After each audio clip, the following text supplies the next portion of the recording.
Hello and welcome to the Real Exes of Portland podcast, coming to you from Portland, Oregon. I'm Heather. I'm Sofie. And I'm Amy. And we are real women, real friends with real stories. That are super juicy. And I might add, real boobs. And we would love for you to follow us on Instagram at The Real Exes Portland. And we will be hanging out with you guys every Wednesday afternoon. And you know what Wednesday is? Wine Wednesday. Cheers. Deep breath. Okay. I'm full now. Now I'm tired.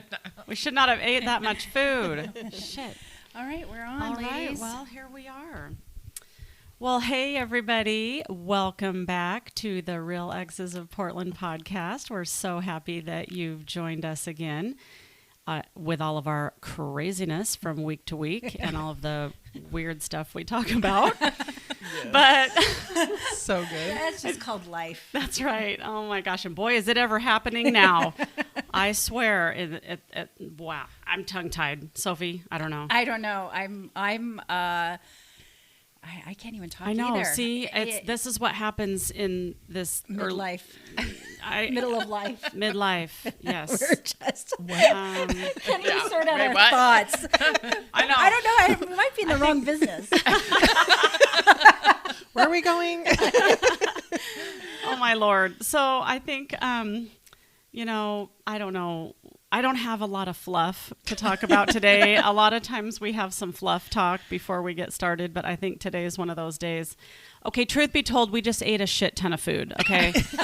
And we had watermelon, we had walnuts, we have fresh blueberries, we have strawberries, blackberries, raspberries, some maple sausage links, and some carrot cake muffins, and coffee, and oh my gosh. Did you put the cookies away already?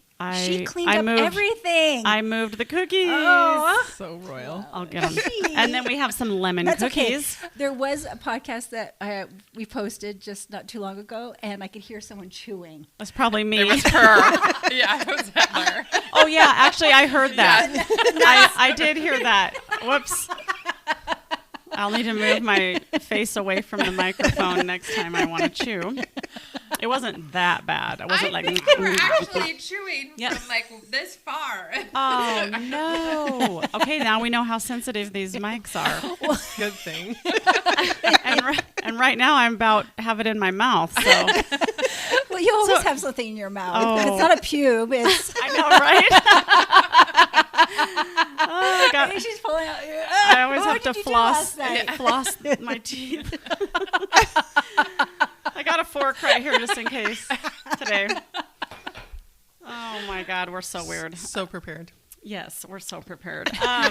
But yes, I don't know if you guys recognized that foreign voice over there in the background, but we have a guest speaker today. Ding, ding, ding, ding, ding. Wait, I'm just gonna.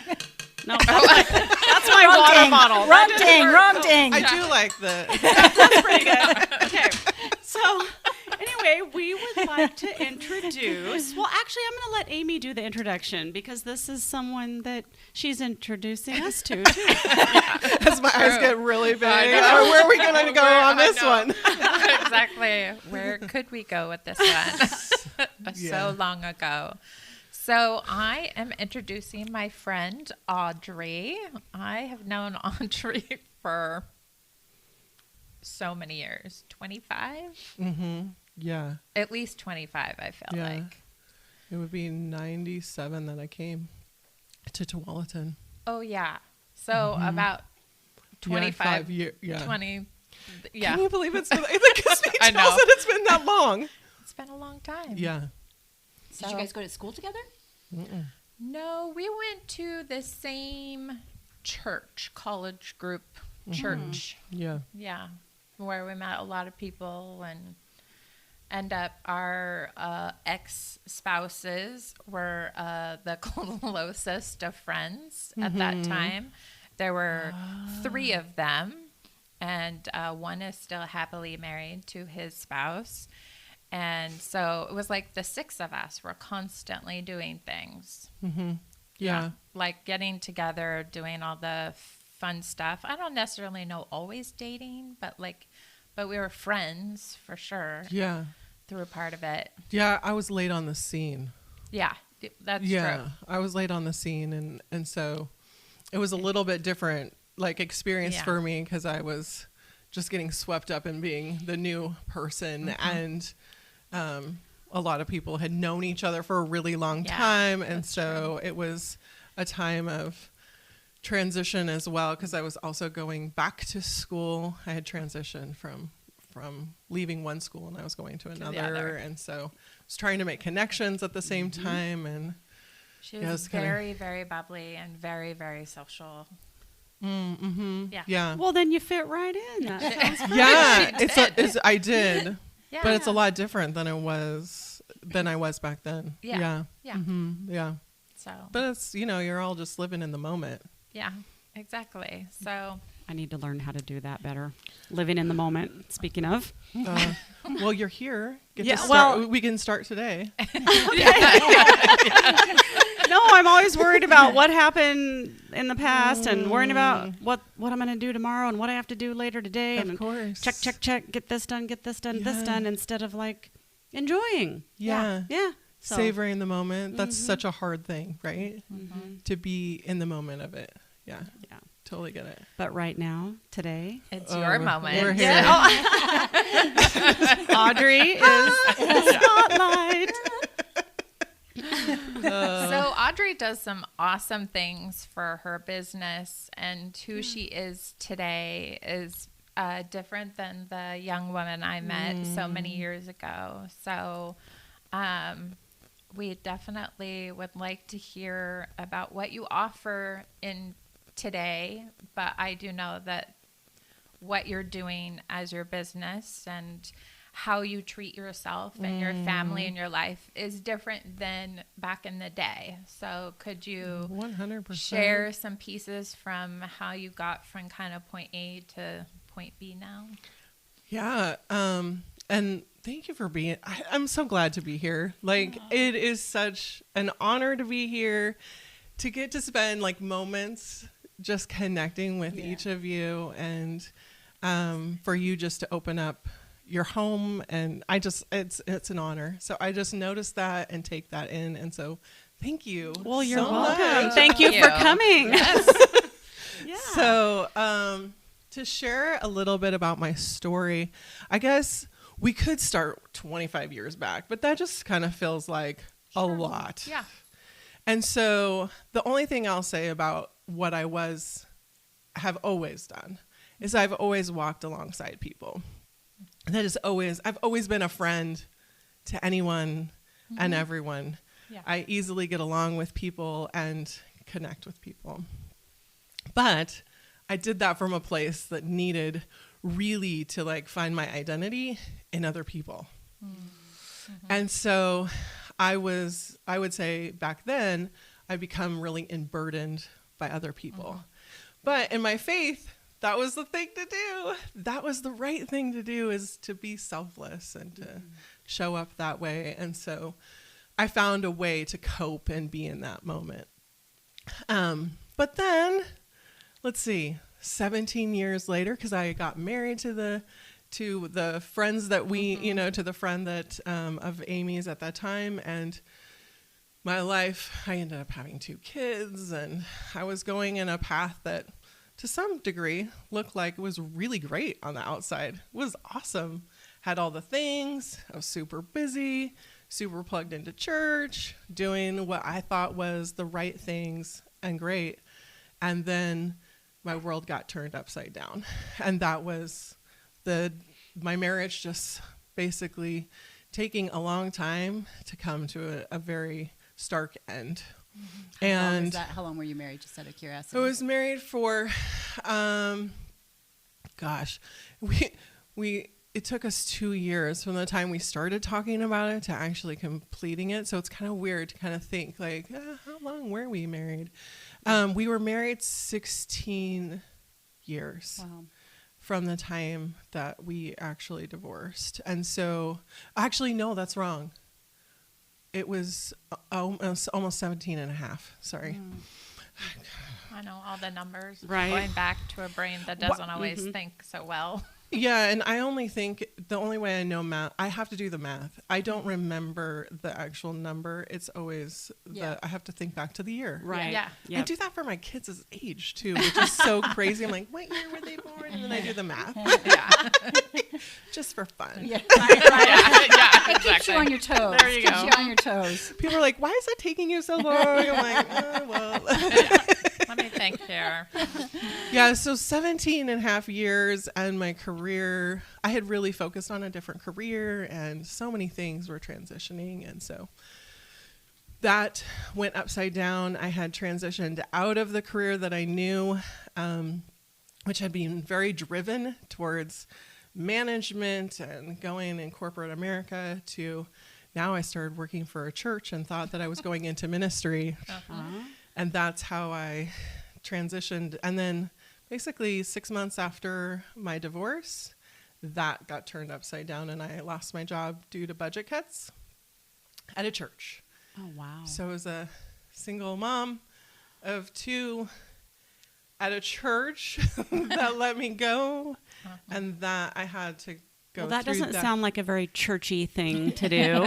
It doesn't really feel that There's way. another does one it? of our made-up words. Yes. Anyways. Yeah. So the No. place where you're feeling like you should Get the most support. Yeah. Oh my gosh, I can't even imagine. Yeah. So it became a journey became not just a journey about how do I venture in life as a single person, but it became also a crisis of faith journey. And I did a lot of the things that I knew to do. I kept striving and achieving in my faith and in my religion that I had pressed into, and I still kept doing. I was such an overachiever. There was very little time that I sat and listened. I can relate. Yeah. And it's a distraction. I mean, at least Or like a coping mechanism. it's a coping mechanism to distract from the stuff that might bother you, or 100%. Yeah. Well, if you've been told in your faith all your life that your heart is deceptive and you're a depraved person, you're a sinner. you're a sinner, who wants to spend time with that? Like, no one's jumping up and down and going like, hey, I want to get to know that person. They're so great. You're so funny. That's true. We all just go, no, I'm going to be selfless and I'm going to concentrate on other people. And through that, I would have identity in other people. Yeah. That is a very interesting thought, because that is, like I feel sometimes I'm so sensitive that I take on other people's emotion. Yeah. And of course. and it really absorbs. It's heavy. It's Yeah. heavy, and it takes away from me. Right. And, Totally. And that's kind So of like, you were carrying around everyone's burdens Right. besides your own. Besides my own, and I was doing a lot of those things that you do to cope. And you want your kids to be connected, and we were staying in church type things, but you go around knowing that, God doesn't like divorce, and there's a lot of, just a lot of shame, even though I wasn't I can sit back and go, I was a part of this relationship. The thing that started the divorce was not something that I participated in yet. As a woman, a single woman in a church, felt like that big D, was not only on my chest, but was on my forehead. It was everywhere. It's everywhere. Yeah. And, Oh, yeah. and you felt the uncomfortableness of walking in, and you didn't know if that was because of what other people were judging you or what you thought they were thinking about you. But the gap to start the conversations, and they didn't ask a lot of questions, because really we don't, at least in the churches that I participated in, and I tried different churches, they don't know how to hold space and let someone just be without fixing it or putting this God stamp on it, or this way of being like, oh, we'll just do this and we'll solve it that way, because it's not really something that we can solve. Yeah. Yeah. So that journey from there started me looking at, I went to prayer retreats, was the first, it was kind of the inroad to contemplative life. And prayer retreats were invitations to change the way I had engaged with what I call now divine. To me, using God is like actually a triggering word, where not allow, but others can use God. That's where they sit. That feels grounding for them to have this definition of God. But for me, that started to trigger word. It started to separate me further from this faith that I knew. And so these prayer retreats were opportunities for me to listen differently and to experience what it was to create safe space for myself, which took a really long time, because I didn't really want to get to know the wicked heart and that darkness. I was really, really scared of it. And so I didn't really spend a lot of time. Most of the times that I would spend were still very high level, answering the right questions. Yeah. Take a question and you knew the right answer. You could look in a book that told you what the answer was supposed to be. And if you thought differently, you would be pushing the envelope. And I did that anyways, really. I asked these really hard questions a lot of times, and people they're like, well, you are right, but can you just stick to this? Stick to the script, because that feels comfortable. This feels like we are grounded. But in reality, for me, I wanted a larger experience, for sure. A larger experience of divine. And divine was never so restrictive. So after losing my job, I went actually back to school, which is kind of crazy. I finished college in my 40s. Good Well, for good you. for you Yeah. for doing Which that. I was like, I finished a career finished a way of my career that I wanted to do 20 years later, because that wasn't something that was encouraged when I wanted to. And so I had to put it aside and do the right thing and lean in a different way. And so it was going back to college as a 40-year-old is so different. Did you stay in a dorm? No. That would have been really fun. I know, right? Because I would have played probably a lot more than I did when I was going. When I was going before, I was a basketball player, and so I had to be, somewhat disciplined, because, you had to do the right things. So, Well, you look young, so I think you would have been able to pull it off.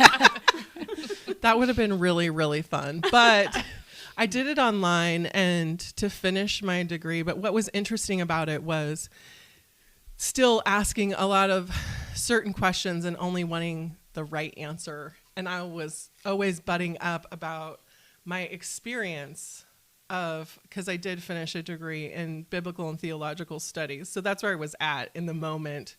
And I only went that route because at that time, the school that I went to wasn't bridging the gap to having women's leadership, which made me really upset. But at that time, that's what we were stuck with. And so it was just a reality of the process. But I just remember there were certain questions that I was like, well, this is the answer you want, but the application is so different. Mm-hmm. That's not life experience. And we cannot live in alternate reality. Like, it's about the experience of getting in and how does this impact me? Mm-hmm. And so it was those places that I got to start exploring who is this person, what really matters to her, who is she, how do I create a safe space around honoring the deep, dark places. And so through prayer retreats, then I ended up starting and going into a small group where doing some of what you guys do here a little bit, in that you guys are really open and free and there's not any judgment. Right? That is so rare. Wow, Really, that feels really good to hear that. Really, That's actually I cool. think it's really, really rare to find pockets of friends or people that you can show up and you don't worry that you're risking a relationship if you tell them you did this thing and they, react out of that, of trying to fix it or feeling uncomfortable. So if you can co-create safe space with even one person, you actually learn to co-create safe space with yourself. So you learn by doing. It's the experience of it. So the three of you together and how you interact is actually teaching each one of you in different ways how to be safe with yourself and be more vulnerable. Wow. I don't like being vulnerable. No. But you are with us. I'm just going to put that. Oh, very. I mean, I'm lucky they still let me come over. I'm very naughty sometimes. But they welcome you, like all of you. And actually, if they only welcomed a part of you, this group wouldn't be what it is intended to do. Right. Yeah. So, but you have to learn in the process that it is safe. So you want to say that you're naughty, that you're this and that, but in reality, you're testing the relationship to know, like, can I show up for real? Well, yeah, like I asked Amy when she got here if she was going to paddle my butt because I was being difficult on text message. It was only regarding food. I mean, it wasn't that big of a deal, but still. Yeah. I mean, I say it teasingly, but partly I'm like, oh, it's like I have my tail between my legs. Right. Yeah. So that is something that you've learned as a young person. And so that shame or fear is so real. So we joke about it, which is how we deal with it. But in reality, we're trying to work that stuff out. And those are all invitations for you to heal. And so when she responds to you like, I love that you were, or that thank you because I wouldn't have known, you then get to relax a little bit more. And you might still joke about it, but it's a way of becoming you're becoming more and more aware of your own vulnerability and the invitations that are there. So this is what you teach now? Are 100 like this is what I'm doing. This is what I do. Wow. So I just show up and this is what happens. Oh my gosh. This is so cool. Yeah. It's like when I heard you on a podcast recently, I don't remember if you said it or it was what came to mind, but it's like the sounding board that you want. Like when you show up to in a group of people or just one-on-one, you want to be able to freely say what's on your mind. And then also kind of hear it in return. 100%. And so when you have somebody who like can hold space and then sit there, listen to you and not react, not say, oh, this is the wrong way, or like how we grew up, that you can ask questions, if you're going to ask questions that have to do directly with the person and what they're sharing versus what you want to say out loud, because so many people jump to, and I mean in our dynamic we do this because we get so excited, but we'll often want somebody will share something and will automatically bounce back information. We haven't always heard the other person. Like we have something we want to say, so we say it. But for you, you're sitting in a space where it's either a group of people or one person, and you're able to be that sounding board so that person can feel safe and then also hear what they're like wanting to put out there. Is that correct? 100%. Yeah. So sorry. No. I mean, Yeah. so hopefully you're going to talk about this, but it sounds, I don't know 100%, but it sounds, so I know I learned you have a podcast, which hopefully you're going to talk about that. Yeah. But also, do you have like your own in-person? Like, yeah, I do. one- I do some mixtures. Yeah. Okay. Yeah. So, back to what you're saying, because what you just said is really profound. So another thing I do is I pause and I let that stuff sit, Mm-hmm. Which is hard. which is really, really hard Mm-hmm. because we want to pick it up and we want to do something with it. Absolutely. Yep. Yeah. And so to be able to listen to the vulnerability that you even offered in an explanation it's big. Sure. Because if we're met with compassion, and one of the things you didn't mention compassion, but being able to say something and someone meets you with compassion, which is just to hold the space, or acceptance, gives you a sense of, oh, I get to think about this differently. I get a moment to just breathe, and like, I did say something and it has value, it has weight to it. And so, And it's a way of validating too, people. Like validating, you may not understand, you may not be able to comprehend exactly what they're feeling, but to know that they know that you have a place for that, regardless of how it's like that person receives it. You don't have to go, I don't understand that. Like, rah, rah, rah. Those types of remarks are the ones that make people shut down. Right? 100%.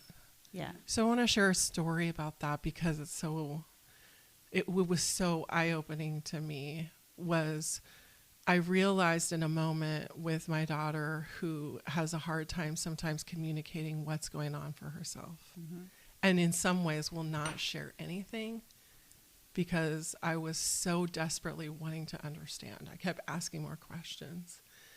And I had this moment to realize, is the goal here to understand, or is the goal here to be in relationship with my daughter? And so sometimes we transition the goal to understanding, and like, I won't be able to show up if I don't understand. Yeah. But what if sometimes we're not supposed to understand? And what rolls off the person's mouth, we're just supposed to bear witness to those words and hold space for it, because the relationship matters more than me understanding. Yeah. And I so had a similar experience just recently with my son too, and he was upset too. And I was like, so what are you upset? He's like covering his face and doesn't want to show me that he's crying. And I'm like, what's wrong? You can tell me anything. He's like, there's nothing wrong at all. And I'm like, and I was having a bad day that day too. And I was like, okay, so he's not going to tell you, so you're going to have to let it go. And then I said, well, I'm feeling sad too today. Oh, and, I love that. And I said, can I just get a hug? And I got the best hug. And him and I just hugged for like 10 minutes. And, I wonder what was in his heart at that point. I don't even know if he understood what was going on, why he was crying.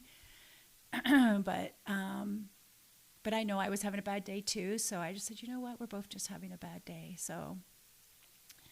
And that is so more profound than like the seeking questions. I'm a questions person. I think y'all know by now, but I do like to understand where people come from, or what makes them tick. To me, I find that fascinating. So then I know how I could be like a better friend or a better parent. And I have that child where I constantly ask questions, and we're now in this space where he's trying to be like really independent. We're not coming home all the time. That's okay. And he's like, I don't want to tell you everything. And for me, I'm like, in order to understand you. But like what you're saying, when you were talking, I was like, it just hit me that it is way more important for me to have the relationship with him, regardless of whether I understand or not. And lately, we've been butting heads so much because I ask questions, and technically I already know the answer, and the answer isn't something that I like. I don't mind hearing it, but it's not something that I agree with or respect. And so therefore we're constantly butting heads. And when you just shared that piece to me, it really like just turned a little notch in my brain. Like it to me is way more important to have that relationship with him than for me to understand him, especially when I already know, because we have a long history of this, they don't really understand anyway. 100%. Well, and as the adult in that, you've already written I ask a question, I think I know the answer, but I've also written the history of where that trajectory is. Totally. And it's freaking me the F out. Oh, you can say it. You can say it here. We press the EX on our explicit, not just on the X's. But I'm freaking out inside, just like I have to save them from themselves. Yeah. And so what you're doing in not just holding that space is you're actually trusting the inner goodness of them to figure it out. Which is so hard as a parent. It's so hard as a parent, but it's also really hard as a friend, or it is really hard if you have aging parents. It's really hard to trust that maybe the choices that they're making. Sophie's reminder. Oh, no, that's my dad trying to FaceTime me. Oh. Sorry, Dad. Click. Speaking of parents, That's creepy. Oh my God. That's Ding, ding, weird. ding. Oh my God. Oh, but that we don't even trust. We have a hard time trusting, especially when personalities are different or their journey is going to be different. And that's another reason why we want to understand, is because we want good for not only ourselves, but good for other people, which is a really good, amazing thing. Yeah. It's awesome. And yet, what if we get to watch the story unfold differently and just hold space And for actually them? do it. Because I feel like with this particular kiddo, I often talk, y'all know, he and I are very different. And I do give him a ton of grace and a ton of let him evolve, because he still lives at home. And I think most parents would have kicked their child out by now for some of those things. And so it's easy for me to say it. Yeah. It's even easier for me to tell him, because I don't ask him all the questions, but I'm still asking him questions when I already know the answer. And so, but it's entirely different to actually hear yourself, think it, and do it because you're choosing to do it. Oftentimes I feel like we do things because it's just part of the routine that we've been doing forever.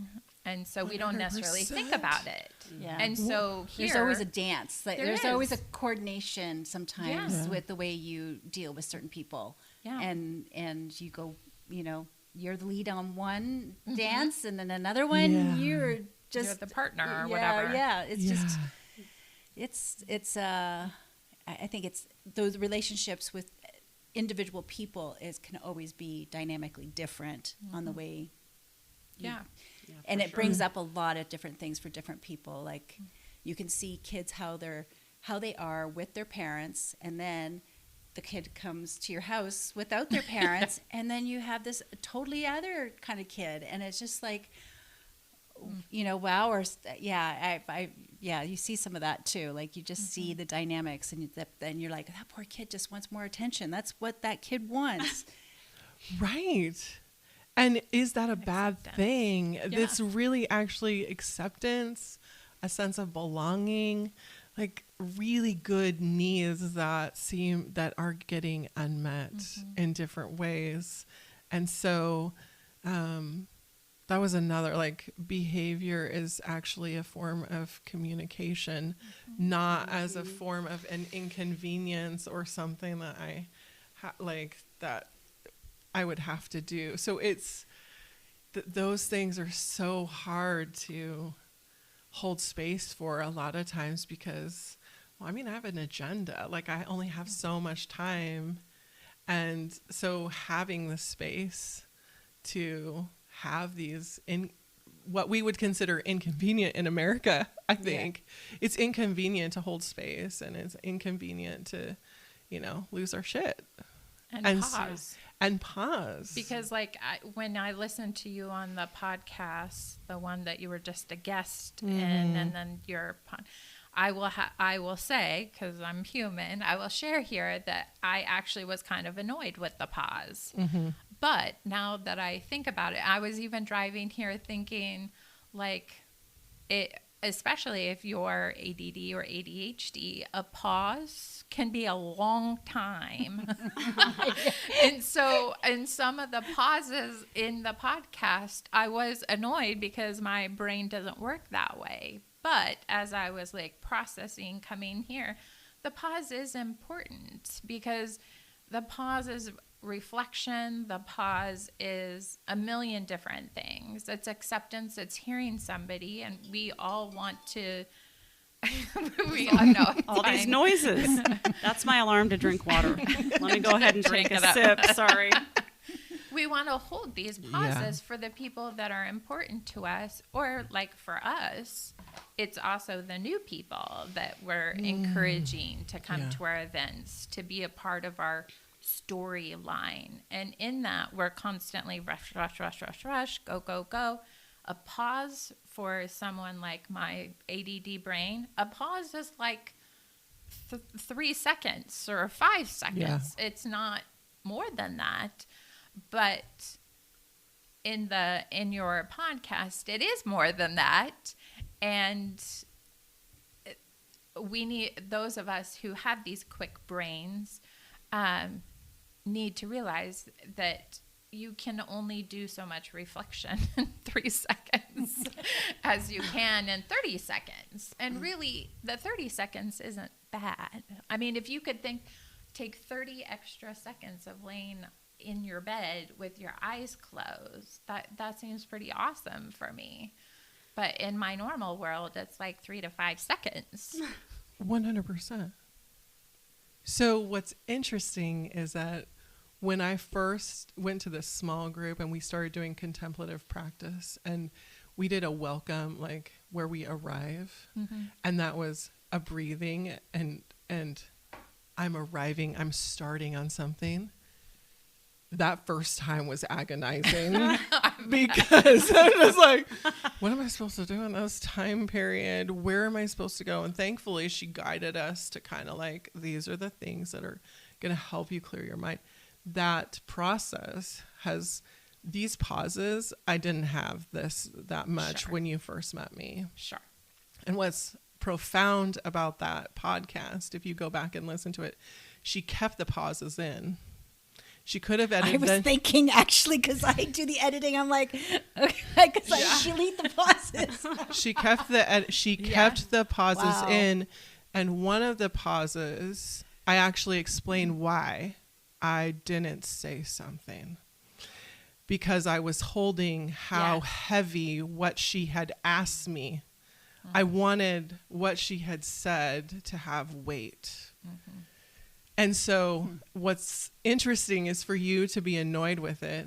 I had someone else respond back to me and go, I love that about you, and I never get that in anything that I ever do. No one, and that was my experience of you a couple years ago. And I love that you actually breathed, and she's like, it invited me to breathe. And I went, oh, wow. I I never knew that was missing, like that was even missing in my life.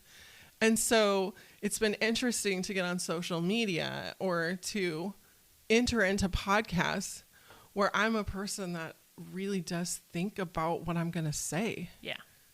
And I let stuff fall. And I learned that in this group, but it took me 2.5 years. Sure. And then spiritual direction certification training, which then did the same thing, where it allows people to open up, and I get to, maybe we pick it up and maybe we don't. Mm-hmm. Because sometimes people they have stuff just to get out. Mm-hmm. It just needs to be run across their ear for you to know how profound what you're saying actually is. Mm-hmm. Because you paused to give it weight for it. So I love what you have to say, because I know there's a lot of ADHD brains out there, and they're so invaluable. And there is an invitation for them as well that can still happen within that space. Maybe they don't need, the 5-second pause. Yeah. Maybe that's too much. Yeah. But maybe it's the 2-second. Maybe it's the breath. Yeah. It's just that extra piece, because it's so automatic, and there's just no room to take any kind of space, to take any kind of break, really. And because we're women and it's go, go, go, plan, or even if we're not going, we're still momming at home, even if our kids are doing all the things, because we're prepping for the week ahead or whatever 100%. It is. And so I do think it's important, and it should be reminded that those of us who are so automatic, who are so focused, hyper-focused on things, that it is just as important, if not more important, for those of us who think that way to actually take a break.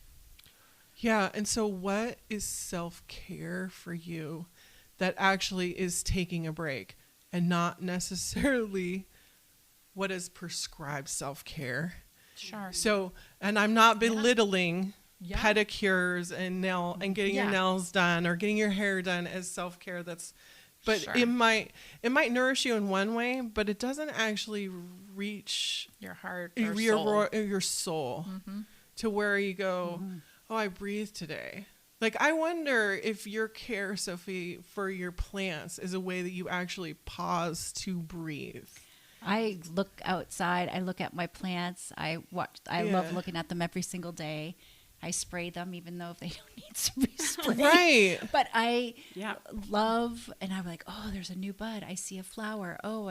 And then I propagate. And then I'm like, have like 3 or 4 plants going right now that I'm trying to reroot and all this other stuff. And I like love it because, I don't know, is it accomplishment? Is it, I don't know, but it does nourish my soul. Like I feel that connection.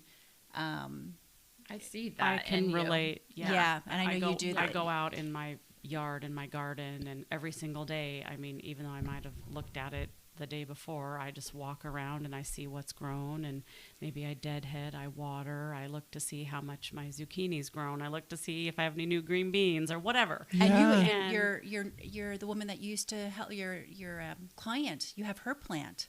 I have one of my clients that passed away. I took her rhubarb plant from her yard, and so it was a way for me to take a piece of her, and it's so healthy. It's unbelievable how it's growing in my yard too. So I love the spirit of that. Yeah. And that it honors not only her life, but it continues to bring life to you, and you get to go out there and reminisce or cherish, mm-hmm. or my friend loves to say revel. You know, she loves that word of reveling, mm-hmm. and it's participating in life that's moving at a speed that is not in a hurry, which is kind of interesting. Like someone reminded me, actually it was a counselor who said, you know, nature, it's a quote, I think it's a Teo mm-hmm. quote. Nature is never in a hurry, but everything is accomplished. Well, and then even yesterday, I went on that adventure on a Yes. motorcycle with, you know, on a date, and I just took the chance and went on a second date with him, and just trusted that, you know, he's a nice guy and stuff, so I'm not afraid about that, but. I love how you qualify. Trusted the You have to process. qualify it because we're all I'm like, like, I'm gonna have family listening to this. What the hell are you doing on a motorcycle? I know. Having loads of fun, I hope. I know. But it was liberating. It was one of the best days I've had in years. It was just so. And when you're on a motorcycle and you don't, and I wasn't driving, I didn't have to think about anywhere. I didn't even really, you know, I didn't really know the direction we were going in. I'm like, where are we? Are we in Southern Oregon? Western, where are we? Are we for Western? We'd be by the ocean. Okay, What road are we going East down? road. He's like, Southern Oregon is another 180 miles down the road. So no, you're not. Like, okay. Did you take enough money to get back if you were some like, okay, that's good. Really good point. I was like, what the fuck am I? I don't care. The wind's in my hair. Yeah. But and the perspective that you have, so on the motorcycle, which was amazing, is that you're driving in a car, you look through the front window or you look through the side, and because his head's in front of me, I was looking to the side. I'm like, I could see him looking to the side too. I'm like, Keep your eyes on the road. But it was like, and then him and I couldn't talk because we didn't have any way. Oh, of I was going to communicating. ask if you had headsets Yeah, on. no, Oh, he okay. didn't. And so he would just tap my knee if we passed something, and I was like, oh yeah, that was really cool. And then all of a sudden he slowed down and stopped, and we would go to this part of a creek or something, and we just check things out, and nature up there. I had no idea. We went to a place that was called the Blue Pool, I think. Yes.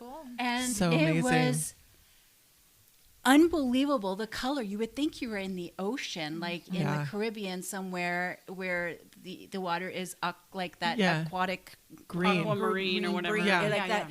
It just glowed, and I don't know. I was completely amazed. And then we walked by this. There's tons of obviously these big trees. Oregon is really beautiful, and one of the roots or something were kind of coming up, but it was really, really big, like I don't know, like a foot long but thick, and it looked like it had markings on it. And then I thought at first I was like, oh, that might look like a petrified piece of wood, and you see a little heart shape in the middle of it. I was like, and it was natural. It wasn't like cut in. Because there's lots of lines and stuff going through it, and there's just this heart. And I'm like pointing it out to him. So I've like now got him thinking about a whole bunch of different things now. And so he did the same for me. And but it was so, and I was just looking. I was like, I have like a complete view of everything, and I was just enjoying everything about it. Love that. I absolutely, I'm like, no wonder people get fucking addicted to this bike thing, because it's absolutely breathtaking. I don't know. I really. Has anyone else here ever been on a motorcycle? Well, my your parents dad. have. Oh, yeah. My parents have been yeah. riding for about 15 years, I think. And they haven't been riding as much the last couple of years, but I remember at some point in time in a small duration, they had put like 100 or 200,000 miles on their motorcycle because they've gone all over the United States on it. And my dad just, both my parents, but my dad, it's his way of like prayer, or it's his way of 100%. getting out there. There's freedom. It's kind of like flying, but not flying, but people feel that way. Like if you could ever fly, the wind, everything, the smells. It's visceral. Yeah. It's just very kind of like dreamy like, but in real life. And my parents have always loved doing it, and all of us girls, and even Ethan used to ride with Papa on the back of the bike, it can be extremely therapeutic. Oh, I thought it was Yeah. really profound, to be honest. And I'm going to Crater Lake next weekend. She loved it so much. She has plans for every weekend until the end of the year. Not messing around. No, I'm gonna The go- adventuring is such a I is such need a it. is so Yeah. important. I Yeah. think that after about I would say like after 4 or 5 years, I started to get back into walking in nature by myself, and I started camping by myself, and I was like, I'm just gonna get out there. And it's amazing how being out there and pushing myself past these things opened up the invitation. Like, I just think of all the invitations that you got to experience in ways that you would have never gotten to. Never. And you trusted the day to unfold, which is really cool, because in that trusting, you then got to be surprised by things.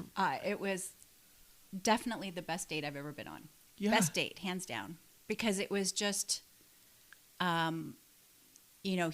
when I talked to him this morning, he's like, because I had told him that, I'm used to always taking care of these men. I find these broken men, and then I have to take care of them, and then they just take advantage of me, and then it comes a codependency, and then I just resent them and don't like them because they're like a kid to me, and I don't want to make decisions anymore. I don't want to I don't want to take care of anyone. And he's like, and did going on that on the motorcycle and going on that trip, did it do anything for you? I'm like, he goes, did you have to think about anything? I said, I did not think. I didn't worry. I was living in the moment. I was present. I, can pretty much imagine the entire ride and what I saw, and he had music playing. It was just so. It gave you life, like Feels life so you much needed. better. I Yeah. feel that's what I wanted. Like, in search of and going on dates and just going out for dinner, which is great. I love dinners and connecting with people and so forth. And he's very different from many people I usually date, and which is fine. And I just want to be able to, have a good connection and somebody take care of you, or even if he's not taking care of you, like he was taking care of you on this date, because you were allowed to be whoever you wanted to be and think whatever you wanted to be. Amazing. Which you haven't had to do that. Oh, I haven't done this. Yeah. Like first time ever. Yeah. Like just, it was really nice. And I just, You needed that. Yep, absolutely. What I will say, which I think, you and I have kind of talked about it, is that I wasn't looking for my person, and I wasn't, even if he's not your person, but I would never, had I seen Brian on a dating app, I would have swiped, like nothing. I mean, he just wasn't the typical person I would go for at just judging somebody on their photos or their height or, or what they do for a living. And so I think we get so caught up in who we would typically go for, that we're, especially this late in life, especially when you don't have a lot of time and energy to get to know an entirely different setup with someone. I think I'm glad that this guy is kind of shaking things up, even if he's just a friend that you guys go do things with, but it's important for somebody to come into your life that actually changes the view and changes everything for you. And so many times you hear it. Oh, I met my, significant other. I met my spouse in a way that I'd never met that person before. Or, who would have thunk who would have thunk I was going to meet my husband on Instagram, on social media of all places? But, it happens. And who would have known that, and you wouldn't have known that you needed this motorcycle piece to help you be more adventurous, because you are an adventurous person. I know. It feeds my soul, and I miss it. I haven't done it in so long. And this motorcycle piece, when I think of Sofie now, I could totally see Sofie on the back of a bike for the rest of her life. You know, I actually had thoughts of like, should I get one of these? Would I bling it out? No, I won't bling it out. That's hilarious. That would be cool. Who needs a ring when you have a motorcycle? I love that. That's awesome. I know. It kind of brings tears to my eyes. Yeah. Yeah. Well, because you're co-creating in something that I think when you are honored and cherished for who you are and touches you in such a way that you get to just be, really doesn't matter. It does. I know It does. And men can show up in a way that does that for us. I never met one that could. That we don't have to create it to happen, is what I want to say. Yeah. Where you each get your agency and your dignity, and you're figuring that out in time, and just seeing what unfolds. I know he was such a nice person. When I saw him in the morning, he gives me a card. I'm like, oh my God, I love cards. I love cards. And even when I start dating somebody or getting serious, I really like cards. I tell them I really like getting cards. Hint. Yeah. If you're listening. Well, I don't know, because I'm sentimental and I do the same.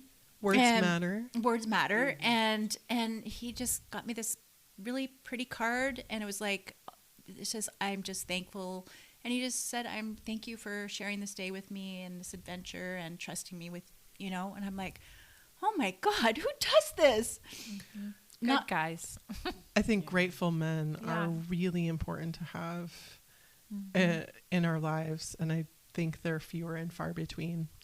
And so when you find someone who's grateful, who's really thankful, that's, I think of the guy that I am seeing, same, so grateful. And I just think I'm grateful too. And so when we're here, just so thankful, and we're reveling in what we experience, it changes the perception of trying to, it allows you to be in the moment and actually be,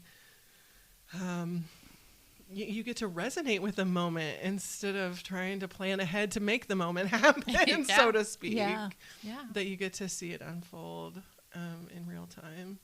I love that for you.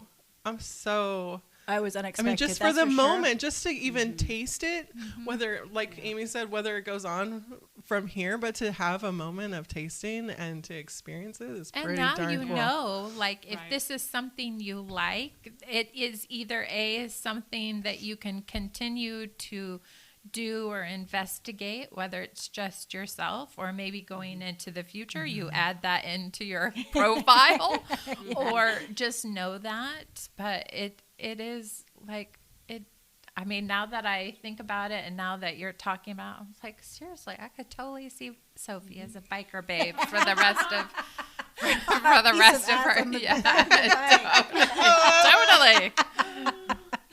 They're adventurous. They're fun. Yeah. It plays well with, and it's also, it gave quiet time, so there wasn't a force to talk constantly or, it was just amazing. You it was got like to a know- 12-hour date. Right, and you got that, to know him by experience. I think when you travel with people, is really, you start to see a side of them in the traveling or in the planning or in the execution of that, what they're, who they are, and you get to see them interact with people on the trail. Yeah. You get to see how they deal with, where they park and how they interact with traffic and all these different things that for sure interact with, hey, do these things do matter, because this is what they do when they're not around me. And so because it just happens so quickly that they can't be on all the time, so to speak. And so I love traveling for that reason. Yeah. Because of the new experiences that it invites for you to experience of yourself and the other person. Mm-hmm. Yeah. It's so cool. Yeah. Felt so great. I feel so good. Been smiling. I've been smiling. You've been I kind of was just like- dancing around doing your own thing today. You were very lighthearted. I told him, I said, I know you couldn't see it in the mask, but I was smiling. All right, you guys. Well, we're going to take a pause and stop right there for this week. And be sure to join us next week for the rest of the story. Bye. Hey, guys. Just a reminder, this podcast is presented solely for entertainment and educational purposes. We are just friends, me, Amy, and Heather. We're not qualified professionals. This is not intended to replace any professional physician, doctor, medical advice, or what have you. We are just friends talking about our experiences and just want to make sure that you take the healthy route and be safe and happy. Love you. All right. Well, that's a wrap. Thank you, everybody, for joining us. We really appreciate you listening to us, and we look forward to hanging out with you next Wednesday. Please join us. And in the meantime, please follow us on Instagram at The Real Exes Portland. Also, we would love to hear from you and hear some of your juicy stories. You can email us your stories at rxop.yourstory@gmail.com. Until next week, bye.